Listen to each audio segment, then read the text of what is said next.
Hello guys, আসসালামু আলাইকুম। Welcome to Dubai new blog. প্রিয় গাইস, সংযুক্ত আরব আমিরাত দুবাইতে লেটেস্ট নতুন ভিসা বাংলাদেশিদের জন্য কি আছে এ বিষয়ে আজকের ভিডিওতে এ টু জেড বলবো। দুবাই সংক্রান্ত নিত্য নতুন ভিডিও পেতে অবশ্যই Rana blogs and tips YouTube চ্যানেলটি সাবস্ক্রাইব করবেন এবং পাশে থাকা বেল আইকনটি বাজিয়ে দিবেন, যাতে সবার আগে দুবাইয়ের ভিসা আপডেট পৌঁছে যায় আপনাদের স্মার্টফোনে। দেখুন গাইস, সংযুক্ত আরব আমিরাত দুবাইতে ইতিমধ্যে আপনারা জানেন শুধুমাত্র দুবাইয়ের ইনসাইডে যারা আছে তাদের জন্য আরবি ঘরের ভিসা পুনরায় চালু হয়েছে। তবে সেটা আমাদের বাংলাদেশিদের জন্য আউটসাইড কান্ট্রি থেকে প্রযোজ্য নয়।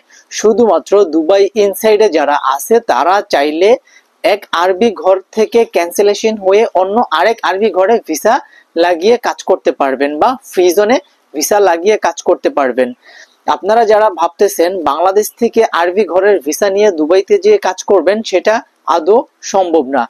যারা বাংলাদেশি দালাল আছেন আপনাদেরকে মিথ্যা প্রলোভন দেখিয়ে আপনাদের থেকে 4.5 লাখ থেকে 5 লাখ টাকা পর্যন্ত নিবে আরবি ঘরের ভিসার প্রলোভন দেখিয়ে, আমি বলবো ভাই আপনারা সেই টাকা পয়সার লেনদেন থেকে সাবধান এবং যেটা সত্যতা যাচাই করে তারপর আপনারা আপনাদের নিজের পকেটের টাকা লেনদেন করবেন। আমি একজন দুবাই ফেরত প্রবাসী, আমি জানি দুবাইতে নিত্য নতুন ভিসার আপডেট কি আসতেছে, কারণ দুবাইতে প্রতিনিয়ত আমার 2-4টা ট্রাভেল এজেন্সি এবং আমাদের নিকটস্থল আত্মীয় দুবাইতে এলএলসি কোম্পানি আছে, তাদের সাথে আমার প্রতিদিন কথাবার্তা হয়ে থাকে দুবাই সংক্রান্ত ভিসার আপডেট পেতে। গাইস, কারো কোনো বিষয় জানার থাকে, আমার এই ভিডিও ডিসক্রিপশন বক্সে আমার পার্সোনাল ফেসবুক অ্যাকাউন্ট লিংক দিব, সেখান থেকে লিংক নিয়ে চাইলে আপনারা আমার সাথে মেসেঞ্জারে বা ফেসবুকে কথা বলতে পারেন। কারো কোনো মন্তব্য থাকলে অবশ্যই এই ভিডিওর কমেন্ট বক্সে একটা কমেন্ট করে জানাবেন। আপনাদের সেই কমেন্টের পরিপ্রেক্ষিতে আপনাদেরকে আমি ভিডিও বানিয়ে দেওয়ার চেষ্টা করব।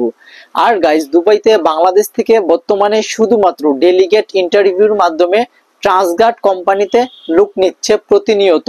সেক্ষেত্রে আপনার 4.5 থেকে 5 মাস সময় নেবে তারা। এগুলো হচ্ছে ঢাকার ভিতরে কিছু সরকার কৃতক অনুমোদিত রিক্রুটিং ট্রাভেল এজেন্সির মাধ্যমে আপনি যেতে পারবেন ডেলিগেট ইন্টারভিউ দিয়ে। যদি আপনি সেখানে যেতে চান অবশ্যই কথাবার্তা লেনদেন থেকে খুব সাবধান। সেক্ষেত্রেও আপনার 4.5 থেকে 5 মাস সময় নেবে তারা। যদি আপনাদের হাতে এরকম সময় থাকে তবেই আপনি আপনার ফাইলস ডকুমেন্টস তাদের কাছে সাবমিট করতে পারেন। তবে সেক্ষেত্রে একটা জিনিস খেয়াল রাখবেন, আপনার পাসপোর্টের মেয়াদ যাতে 6 মাসের ঊর্ধ্বে থাকে, 6 মাসের নিচে থাকলে কিন্তু হবে না।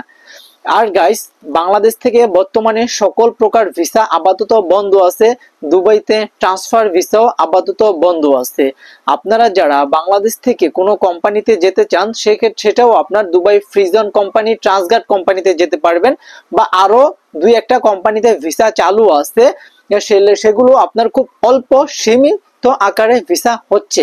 অন্যথায় বাংলাদেশ থেকে কোনো প্রকার ভিসা হচ্ছে না। তাই আপনারা সকল প্রকার দালাল থেকে টাকা পয়সা লেনদেন থেকে সাবধান।